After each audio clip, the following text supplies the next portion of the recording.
For me personally, it was MTV. Like we got MTV super late, like in Dominican Republic, and I have an older brother, and him and I were so like amazed by bands like Motley Crue, Poison, Guns N' Roses. Like I was born in 1984, so like pretty old dude. But I as soon as I saw like GNR on MTV, it's like that's what I want to do. Like I was like 7, like that's what I want to do. I don't care about anything else. This is Rob Ruckus. Hey, this is Kate Clover. Hey guys, it's Nick Collins here from The Effect and Better Strangers. Hi, my name is Madeline Rose. Hey, it's Ben McKelvey. It's Tim Howard here from Mike and the Mechanics. Hello, I'm Amanda Lehman. I'm Billy Harvey. What's going on, everybody? I'm Casey Sampson from the band Twist Stop. Hey, it's Tony from Fastball. Hello, everybody. My name is Isaiah Mitchell. Hey guys, it's Matt here from the White Lakes. You're listening to Almost Famous Magazine. Come join us for this interview. Check it out, Almost Famous Magazine. Hey everyone, welcome back to The Hang right here on Almost Famous Magazine. I'm your host, Scott Saldinger. Each week we hang with musicians and artists from around the world, getting to know their story in their own words. If you're new here, please subscribe and share. It not only helps the podcast, but honestly, it helps the bands as well. You can also take us on the go with you anywhere you listen to your podcast. We are now available on Apple Podcasts, Spotify, iHeartRadio, and more. If you like to take us on the go, please do so. Rising Caribbean punk. It's different than just regular punk. Punk rock trio KRÖNA is joining me on this episode of The Hang. They are fresh off the announcement of their explosive new single, Weasel Strut, and it dropped on October 10th. Now, they're known for fusing hardcore urgency and reggae grooves and a distinct Caribbean flair. I'm excited to learn about it. They are Miami-based, and they channel raw energy and cultural pride into every performance. Their new album, Dead Air Diaries, releases November 22nd. This will be first of multiple times you're going to hear me this today. You must buy this album. It's friggin' amazing. KRÖNA is carving out a bold new place for Caribbean punk on the global stage. Today, I've got Cristóbal Mart with me. Welcome to The Hang, dude. What's up, dude? Thank you for having me, man. Super stoked. Absolutely. This is going to be a lot of fun. And for those who are, who aren't aware, this is the second time we've tried to do this. You guys tried to do it from a van. And I think you were in like a Whataburger parking lot or some shit like that. Or we were on tour for 2 months this summer. It was crazy. We did 52 shows in 58 days. So that was pretty cool. Nuts. Yeah, it was really hard because it's like always loud, because bandmates, we're 3 dudes living in a small vehicle for 2 months. No privacy at all. No, none whatsoever. None whatsoever. Yeah. Speaking of the other dudes in the band, I want to start off with the story of KRÖNA. Like, how'd you find one another and realize that together you made a band? What's the band's origin story? Well, we've only been a band for a year, so it's a fairly new project. But we've known each other since we were like 14, 15 years old, like in the punk scene in Dominican Republic. Like I knew JP's older brother because he played in another band called ALF, and we played a bunch of shows since we were kids. And JP's a little younger, so he was like always at the shows, just like in the mosh pit or whatever. And then I invited him to play guitar in our old band called Pericles. And then when that went on hiatus, like me and JP just started this band because we wanted to keep touring and playing. So it's not very eventful. well, so okay, you got JP, and who's the other member? And our other member is Chino from Zeta. He's our drummer, but he only does studio work right now because he's super busy with like Co-Defendants and Zeta, his like main band. So he records drums for us. It's like a creative collaboration with him.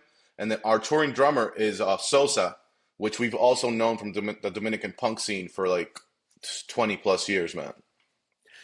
I wasn't aware of a big punk scene in the Dominican Republic. Tell me about that. It's not big. It's not big. There's probably like 100 of us.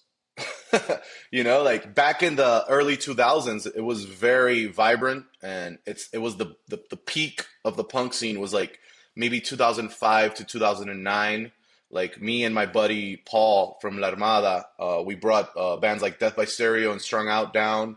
and Belvedere from Canada. So during that time, it was very very cool. But then like it just died out, and now it's coming back little by little. Like there's a pretty cool like kind of like hardcore indie grunge movement happening right now. Not so much punk, but we're still here, man. Like we try our best. Like we do a festival every year for like up and coming acts, so they have like a platform to play because there's zero support for alternative music down there. Like nobody cares. Well, let me ask you this. I mean, how did you get into punk, being that you're surrounded by the music of the islands, right? Like how did that happen? How did you go from, the probably culturally the music you grow up to over there for punk? How'd that happen? So for me personally, it was MTV. Like we got MTV super late, like in Dominican Republic, and I have an older brother, and him and I were so like amazed by bands like Motley Crue, Poison, Guns N' Roses. Like I was born in 1984, so like pretty old dude. But I as soon as I saw like GNR on MTV, it's like that's what I want to do. Like I was like 7, like that's what I want to do. I don't care about anything else. And then we had our friend Jesse. He was an American exchange student in our high school, and he brought punk rock music. And that's like the first time he's like, "Oh, you want to be a bass player?" Boom. He gave me a Rancid CD, and it had like Maxwell Murder, which is like one of the sickest bass lines in all of punk rock. I heard that, and it blew my mind. And then the same thing happened with NOFX, and then Pennywise, and then Social Distortion. And the list goes on, man, and we didn't get punk on MTV, but we had these albums, like compilations were big in the 90s, like, so we would go and like study the compilations, study the booklet. Like people today don't understand how important that was, where you read the thank yous and see all the bands they're thanking, and then you look for these bands, and it was just like a rabbit hole of punk rock, It's funny because we had Billy from Biohazard on, and we got into that discussion about, the fact that listening to music used to be this amazing experience you shared with other people. You'd get an album, you'd get a CD, you'd open it up, you'd listen front to back, you'd go through there and you're like, oh, who are these musicians on this album? I need to go figure those out, find out what else are they playing on. Oh, wow, they're in that band. I'm going to take in that band. We've kind of lost that experience in today's world where we're just oversaturated with content. And you don't even have a place to really learn about who's even on a song. Yeah, man. It's why we keep doing vinyl records. Like, because it's like the only physical artwork as a musician that like captures a moment in time, man. Like every record I have, I remember where I was the first time I listened to it.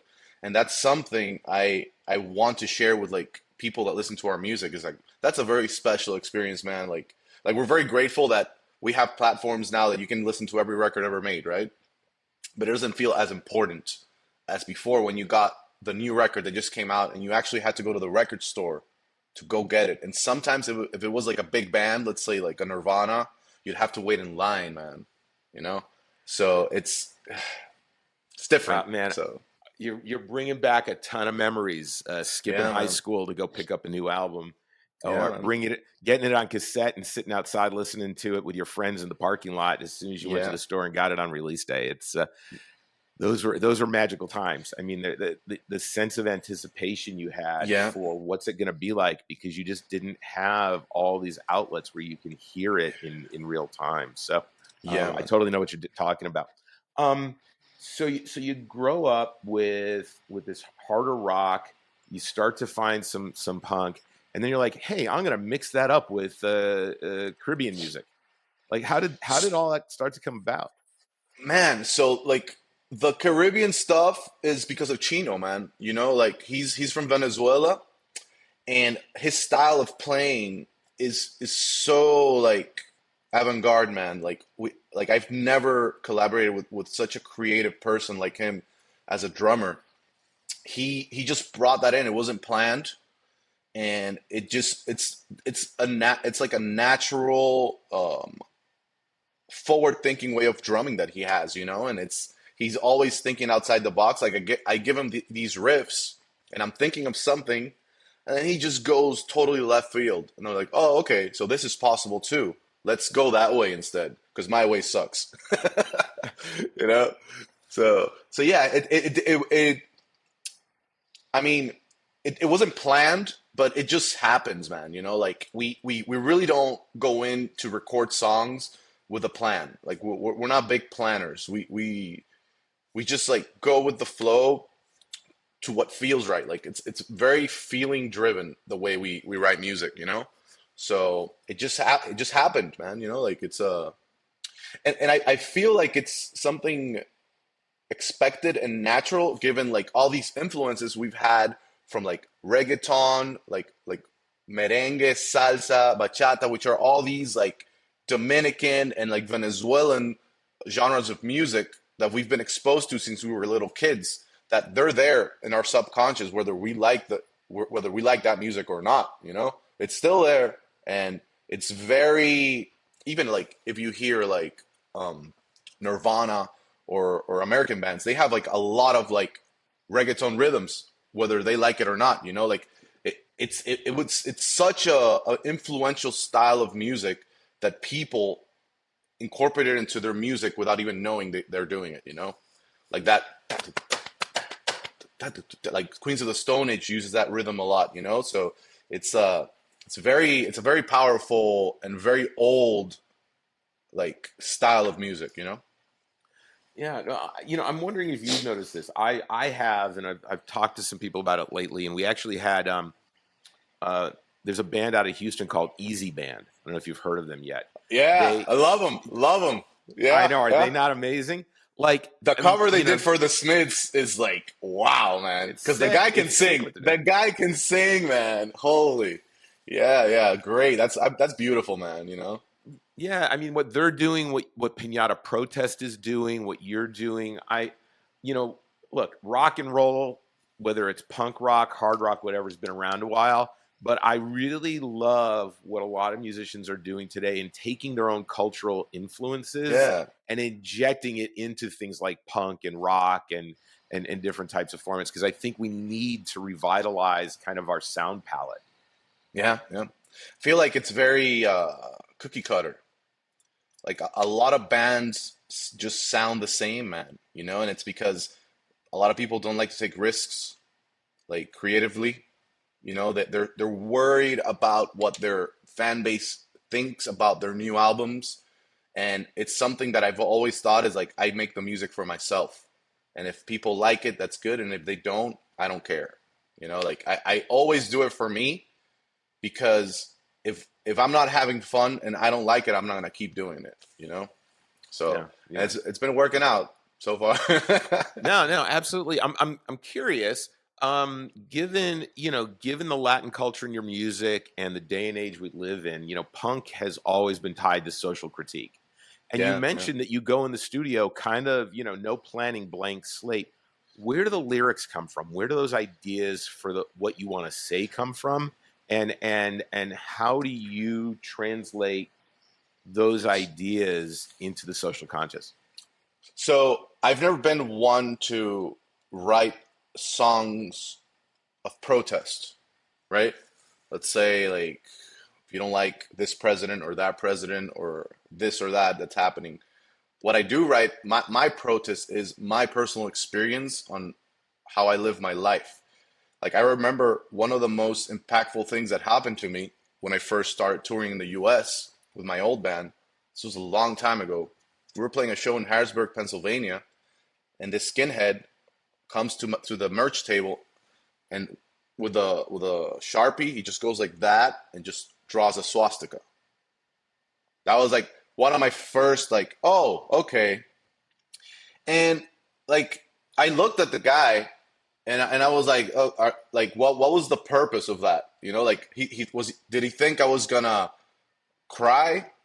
I just looked at him and I told him, dude, I feel bad for you, man, for all the hate that you have in your heart, dude. Like, you don't even know me, you know? You don't even know where I come from. You don't know what I've been through, and you come here and write a fucking swastika. Like, come on, man, you know? And it's something, like, I chuckled because if that were to happen in my country, it would have been a very different conversation. It would have been very physical. But since I'm here in the U.S., you can't do things like get in a fist fight because you'll get arrested, and in my case, deported. You know, so I chuckled at the experience, and then I write a song about it. You know, like that's how I've always approached like protest or social conscious songs in my lyrics, because I've always disliked very preachy bands where they're telling you how to live your life, even though it's a good message that I agree with. I rather come from the angle of my personal experience, hoping that somebody relates to that. I don't know if that makes sense. Yeah, But no, every song, like in our album, like every song is very political. yeah. You know, like. Well, let's talk about Dead Air Diaries. I'm gonna say it. I think this is the second time you're gonna have to buy this album. Everybody, go out and purchase it, and it's available on vinyl. And the links are gonna be below. KRÖNA the band / merch. There you go. We're gonna have everything down below so that you guys can support this band. So, talk to me about Dead Air Diaries, and I always ask this question. I want to know about the album, but also, singles are singles. Sometimes you put out a single because you think other people are gonna like it. Yeah. What are 2 or 3 tracks that are your favorite on the album, whether they're a single or not, that you feel are like, if for someone's watching us today and they're new to KRÖNA, when they listen to it, they got to go, those are the songs that are really going to whet your appetite? Oh, man. I would have to say the most special song for me in this album and for the band is the song called Caribbean Winter, because it was the first song me and JP wrote together. Like, I've usually written songs by myself, but this band is a very collaborative effort between me and JP. And just like you remember where you were when you bought albums, like I remember where we were the first time that idea, like he came with this riff, and I was like just blown away by it, and we're like, dude, this is it, let's do it. Down. We wrote that song in like 5 minutes. It's called Caribbean Winter, and it talks about how in the Dominican Republic, since the colonial times, since 1492 when the Spanish came, we've been like whitewashed with everything, and Dominicans in general are very ashamed of their Taino roots, their African roots, and the song speaks of that and how we've always been exploited by foreign influence since the first time like people came and conquered what is like the Hispaniola, which is the island we share with Haiti. So that's what the song is about, but it also speaks again of my personal experience of dealing with these type of things, Yeah. So it's a very special song. Another song that's really cool, Take 'Em All. This one JP wrote it. It's a very powerful song too, because it speaks of how since we're little kids, we're constrained to a box, and like if you're very creative, you get pushed down by institutions like even from like pre-kinder to all the way to university.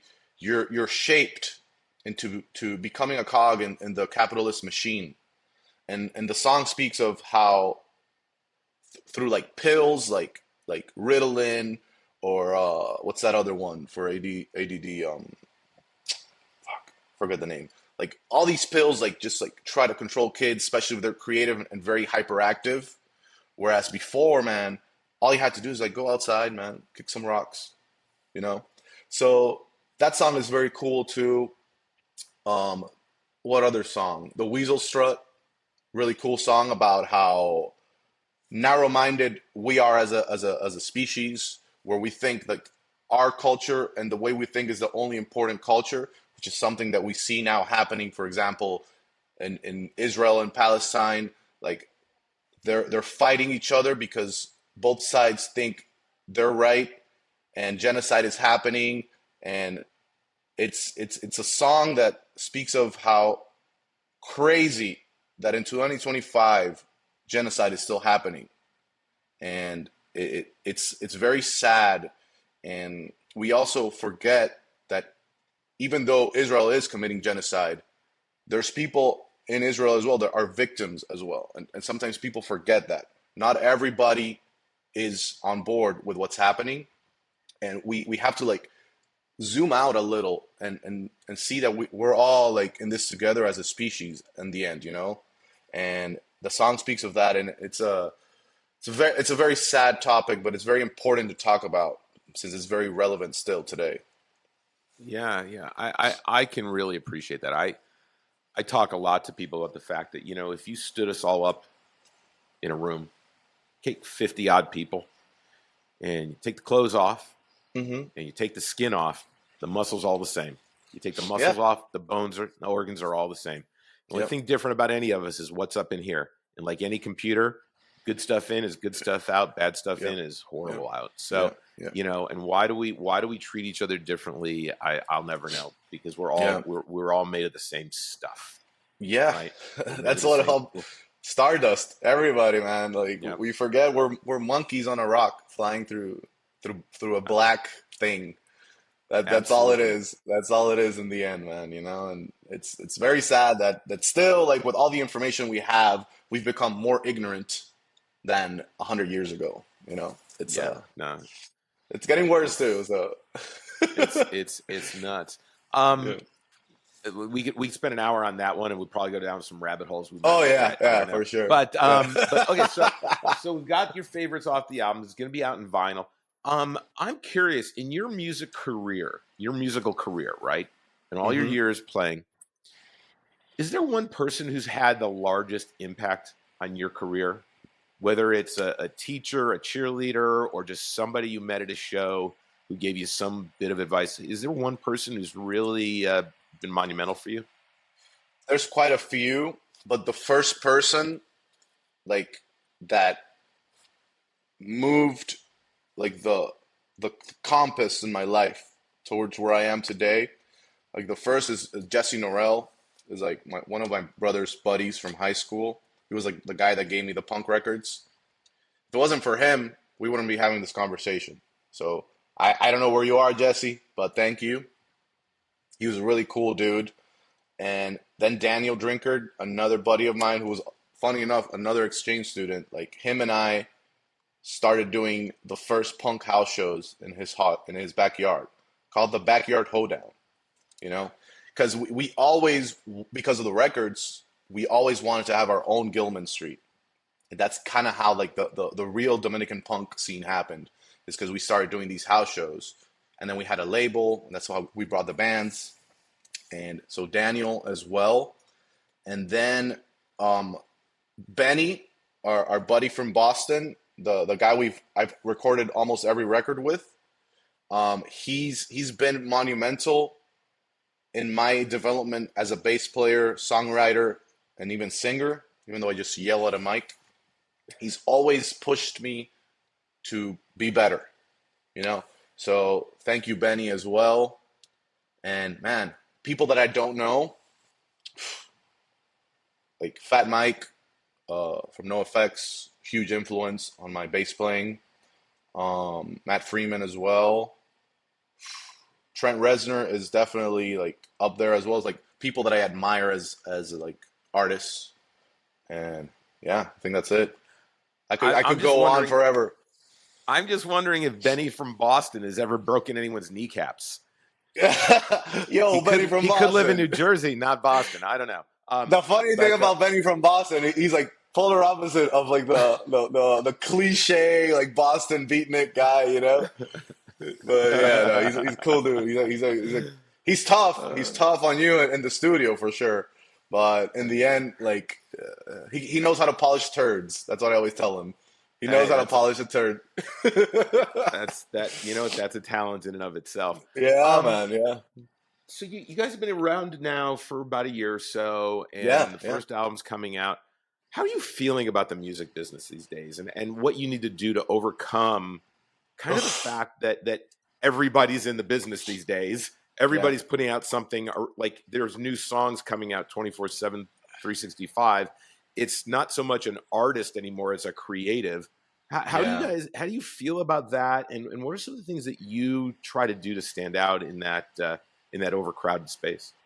Man, so it's funny because what I'm about to say, like my younger self would be like, okay, boomer, but now I'm at an age where I can see the shift that happened. Whereas like now musicians are content creators first and foremost. Like content is king. If you're not doing content, unfortunately, your music will not be heard, right? So it's a conversation I had with JP. Is like, dude, are we gonna be dancers on TikTok, or are we gonna be a touring band? And we chose to be a touring band because in the end, that's what we enjoy and what matters to us, right? But we still do the work with like all the content for social media platforms, right? Because you have to. If you don't do it, unfortunately, that's the business. So we put minimal effort into the content creation. We found a way to do it where we don't feel like cringe, I guess, doing it, where we do like very like backstage stuff, like us like messing around before the shows on tour. So kind of like a reality TV type of thing. But it's tough because there's so much music now because it's so easy to make music. Whereas before, you needed more talent to make music. Let me explain myself. Before the digital world, you had to be in a room with 2 or 3 other people and nail it in one take. Now you can just chop it up and do it. And now it's even worse because with AI, there's these applications that just you put a prompt in and it makes the music for you. So talent is out the window. Now it's how you sell yourself. What's like the most important. Like you see all these new bands like popping up out of nowhere. Like people call it industry plants, but it's just people that know how to like manipulate the algorithm so they're in front of people more than you. Even though your music is awesome, doesn't matter. It's how you present yourself. And it's very tough, and I don't recommend it to anyone. But if you have 2 or 3 other cool people that you love, just go out and tour, man. That's the at the end, that's always going to be the best way because you get better as a musician, you have more fun, and it's the real way to do it. Not through like Instagram or TikTok, where you have these people having like 100,000 followers and then 10 people come to their shows. They misconstrued that just because you have followers on social media, you're successful, when that's not true. It's true that you can sell product or endorsements for sure, but music-wise, social media is not real. Like what's real is you go out and you play with your friends in front of people. Even if it's 10 people, that's more real than having thousands of followers that don't give a shit about your music. Which is why everybody, we tell you, go out and support your musicians. Yeah, go out and buy tickets to shows. Go see them. Put it all out on the stage for you. Absolutely. You'll have more fun. Always. And a couple cocktails maybe. So let me ask you this. The album's out November 22nd. Yeah. What does 2026 have in store for you guys? So we're already working on our second album. We're coming up to Boston again with Benny in January to record 13 new songs, and we already have 2 tours planned for February and March, and then the summer tour, and a new album every year, man. That's what we're doing. Is every year we're trying to make a new record, just because that's how going back to what we were talking about. That's how the industry works now. You got to be releasing a single every 6 weeks, or if not, you just become irrelevant, unfortunately. So it's something that we're working very hard towards. And yeah, man, new album, tours. That's it. Just keep the ball rolling. There you go. Any chance you guys are submitting for Punk Rock Bowling? Am I going to see you in Las Vegas in Memorial Day weekend? Man, it's like these are milestones that are a dream to us. Like for example, we got to play in Gainesville on our last tour, right? And since I was young, like Less Than Jake is one of like my favorite bands. And then the Fest, like we've always wanted to play the Fest, which is this huge like it's not even a festival, man. It's a crazy weekend in Gainesville where like hundreds of bars are showcasing bands from all over the place. And then punk rock bowling, that would be insane, man. You know, like I hope we're manifesting, but I'm not holding my breath, man. Well, you know, as everyone knows, we're big on punk rock bowling for the last 2 years. So if anyone's watching, this band man. should be on a stage for sure. You know, I'm always fascinated. I'm not a bucket list kind of guy. The only bucket I'm ever gonna hit is the one that I kick. But I do believe in having goals and dreams, and you know, I'm always fascinated by the answer to this question. If there was one other artist that you could get into a studio with for a day and collaborate with, who would it be, and why would you want to do it? Trent Reznor, man. Like I'm a punk rock kid in my heart, right? But that guy is like so unappreciated, like as an artist. Not just with the music and his productions and what he's done with Nine Inch Nails and like his scores for movies, but also like the visual aspect of his show. It's just, if you haven't seen Nine Inch Nails live, man, it's you can't explain the feeling. Like, and I've seen Tool, like I've seen it, you name it, man. Nine Inch Nails, nobody comes close to that show. Even if you don't like the music, I've brought people to the Nine Inch Nails shows that don't like industrial or hard rock, and they're just blown away because it's like a Cirque du Soleil like visual show as well, and then you have this powerful music behind it, you know. And then he's just pushed the limits of what you can do as a band and as a producer. So it would be insane to work with him someday, man. So, well, anyone watching who knows Trent Reznor, let's make Cristobal's dream come true. Okay? Can we do that? Can we agree that we're going to? Somebody watching today is going to reach out to Trent. I just want to sit there. This. I just want to sit in the studio and see what happens. You know, like I don't care about it. Like I just want to. I want to consume the knowledge. You know, like it's something like I always work towards is like getting better as a like in the studio and as a songwriter. And I would love just to be like a fly on the wall to see the process that like to make a song in his world, in his like environment. That'd be really cool. All right, everybody, you've got your assignment. Let's make it happen for Cristobal. You know, look, everyone knows I'm a proponent of purchasing music. And while, even though, you know, you can find us on Spotify now, if you want to take us on the road, take us on the go, art is not free, right? Like we have to support our artists. If you see that KRÖNA is playing anywhere near you, go buy a ticket to a show. Yeah, man. Buy some merch. Buy the album. I mean, you're making an investment in the enjoyment of doing it. And because they have an album, you can actually look at it and just be like a sponge and take it all in and hold the physical in your hand. Yeah. Smell it. Yeah, but with that, I always like to find out when you're not playing music, when you're not writing your own stuff, who are 2 or 3 artists that you're like listening to and you're like, I love this stuff. And if you and I were just sitting here having a beer, you're like, Scott, I got to introduce you to these bands. Man, oof. So a band I got really into lately, they're not around anymore. They're called Pears. They're from New Orleans, or were from New Orleans, but sick punk rock band, man. Like they're insane band. They're amazing. Who else am I listening to, man? I listen to a lot of like stuff since I was a kid, you know, like I rarely find like Pears is one of those like bands that a new artist that blew me away, you know. But man, I listen to a lot of old records, man. Like one of my favorite records of all time is Guns N' Roses Use Your Illusions 2, the blue one.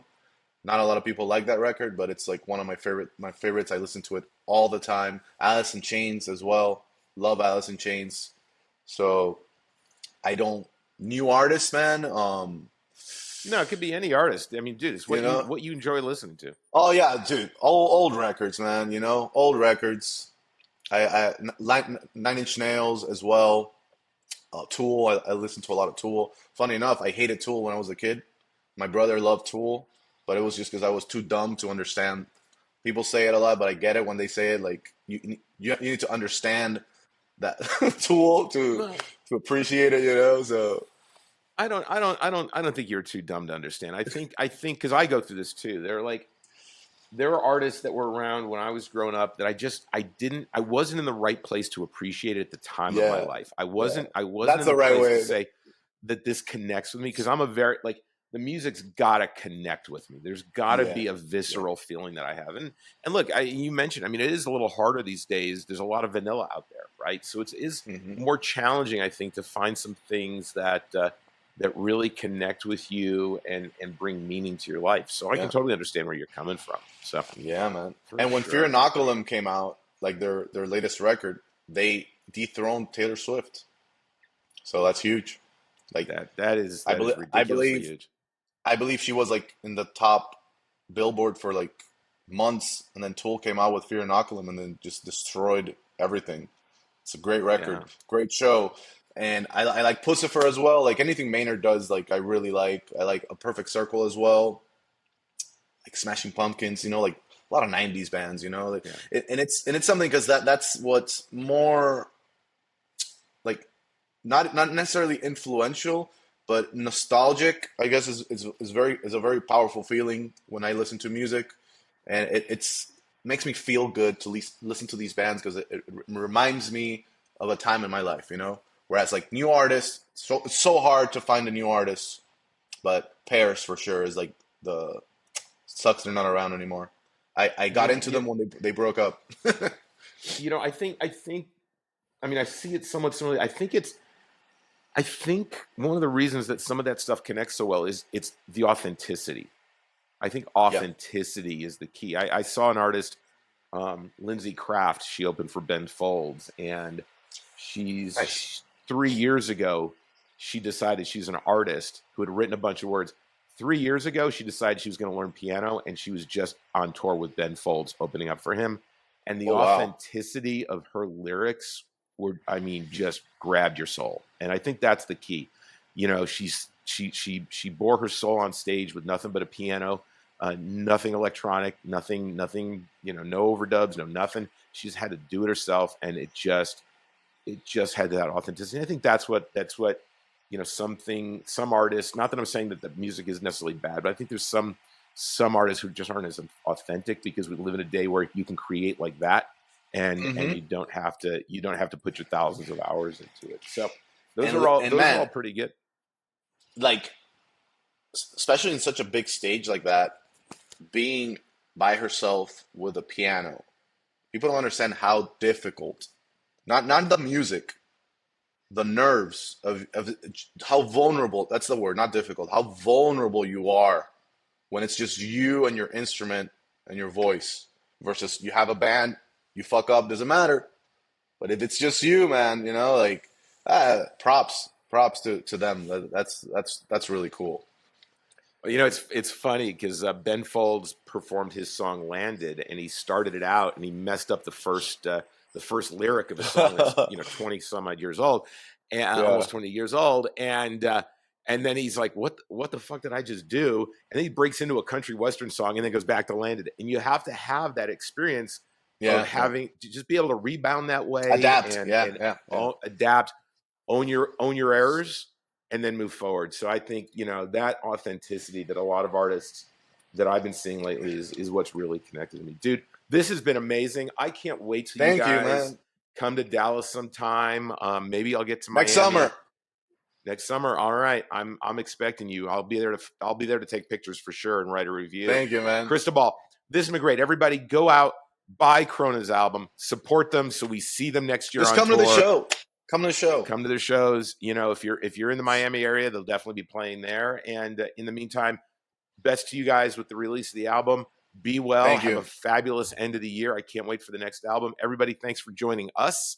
And we'll see you next time on the Hang. Thanks so much, Cristóbal. It's been great. Bye-bye.